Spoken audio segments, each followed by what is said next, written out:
What's up guys? Welcome ulit dito sa ating YouTube channel, and in this video is ipapakita ko sa inyo kung ano ang update dito sa ating nire-restore na Honda Beat 2010 car type. So, ito is pang 5th project na natin. So, ginawa ko dito, nire-paint ko yan. And ito, matte black ang kulay. Yan. So, hindi ko na pinakita yung process kasi the same lang naman dun sa nauna natin video. But yung pang 4th na restoration natin is pinakita ko sa inyo kung paano ko siya nire-repaint, and please do check that video. So, and ang kulang na lang nito is yung seat cover. Ito. So, ito yung seat cover. Yan. So, nabili ko lang din to sa online. So, mura lang to, mga 62 pesos yata. Isa, pwede na. So,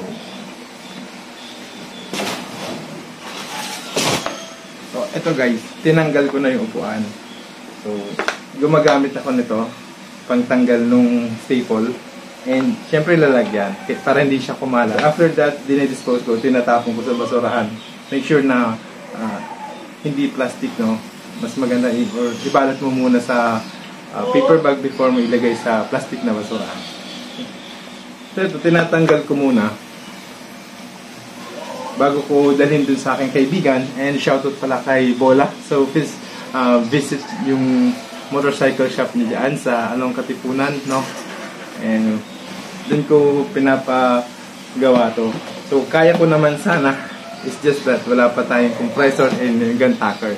So, kaya please do subscribe para makaipon tayo na pambili ng gun tacker at gun compressor.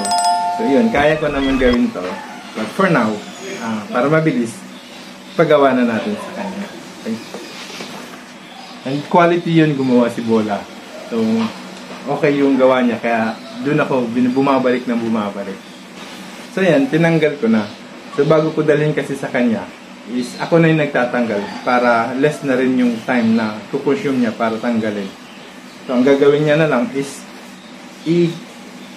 ilalagay niya na lang yung yung seat cover. Igagantaker niya na lang. Diba? So, ito guys, yung itsura ng ng foam. So, medyo siya, may konti siyang design. Yan, umbok dito, umbok dito.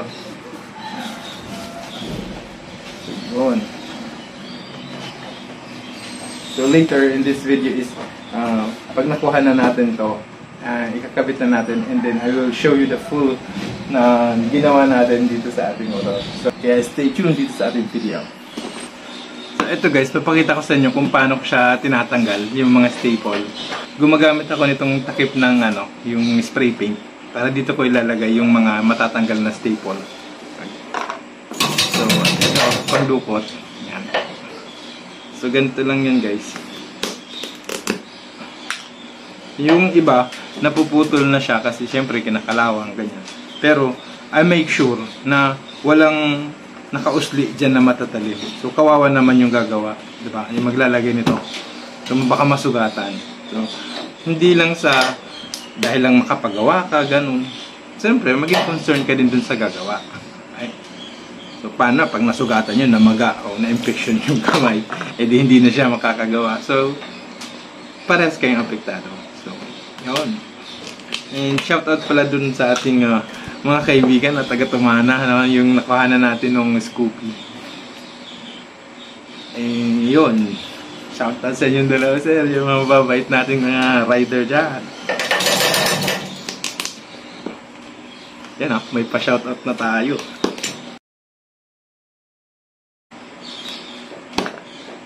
Ayan guys, maliit lang yan. Ayan, maliit lang yan. Matalim to. So, mag-ingat din kayo kapag tatanggal. So, ayan, so tapusin na natin to. Tirahin na natin to lahat. Hindi, dalhin na natin to kay Bola.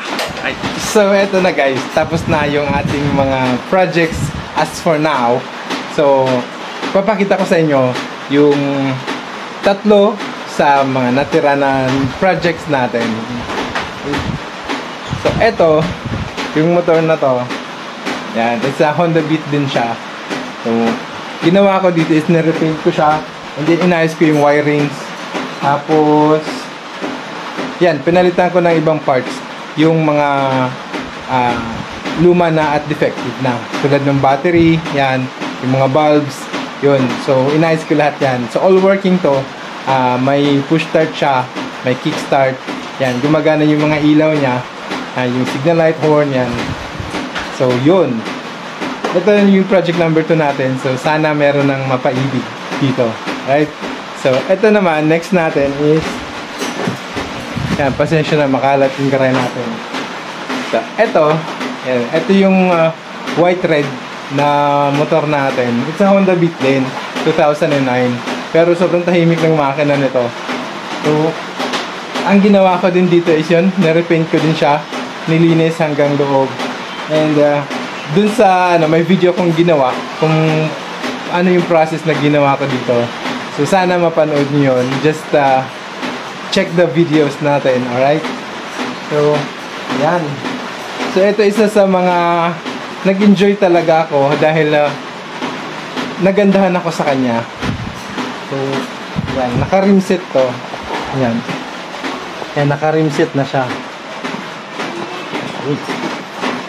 Tapos yun, gumagana lahat ng ilaw, horn, push start, kick start, and even yung speedometer cable niya pinalitan ko. So yun, gumana naman. So gusto, naka-give bracket siya, you know, yung pang box, yung top box bracket. So ito, yung isang project na to is, itong project na to is very special to dahil mapupunta to dun sa aking kapatid, no? So gagamitin niya to pang hanap buhay. So sana ma-enjoy niya to. And ayan, may pangalan na actually siya, no? Siya daw si Black Hawk kasi yun, panggabi yung arangkada nito. Right? So yun, and lahat yan, pinalitan ko ng mga seat cover. Dahil yung mga seat cover niya is hindi na maganda. So, ayun, napalitan na rin para mas maganda. Right? So, I'm gonna give you a closer look dito sa ating projects. Right?